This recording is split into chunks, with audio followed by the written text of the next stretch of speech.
acting upon the car.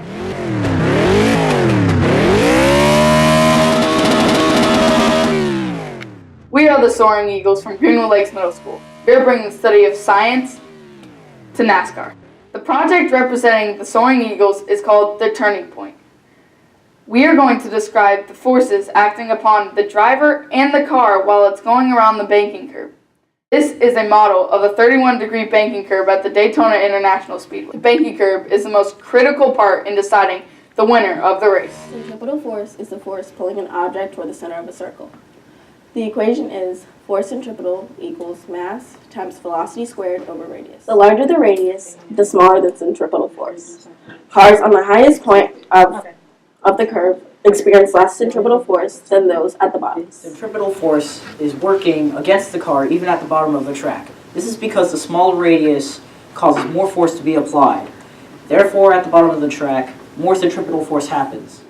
Downforce is a force created by aerodynamic features of a car, which creates a faster air underneath the car than above the car, which creates an area of high pressure air, which creates more grip for the cars. G-forces describe the amount of polar push force acting on a body as a result of acceleration or gravity. There are 3 types of G-forces acting upon a NASCAR driver during a race. 2 of these forces are present at the highest and lowest point of a banked curve, which include GY and GZ. The 3 forces are the plus or minus GX force, which describes the front to back force, plus or minus GY force, which describes the side to side force, plus or minus GZ force, which describes the head to toe force.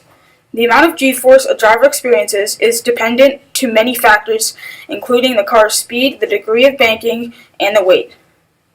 The driver traveling at the highest point of the curve will experience less G-forces than a driver traveling at the lowest point of the curve. Overall, the smaller the radius of the curve, the more positive G-force the driver will experience. Drag is the resisting force pushing against a car. Air pressure and weight from downforce then increases in downforce, becoming an increase in drag down straightaways.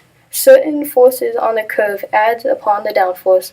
Cars traveling at the lowest point experience more downforce than those at the highest point. To reduce the amount of drag, cars can draft. Drafting is where one car puts their nose of the car next to the bumper. Therefore, the rear car experiences less drag. The only traffic laws on our track are the laws of physics. And at Greenwood Lakes, we bring science to NASCAR.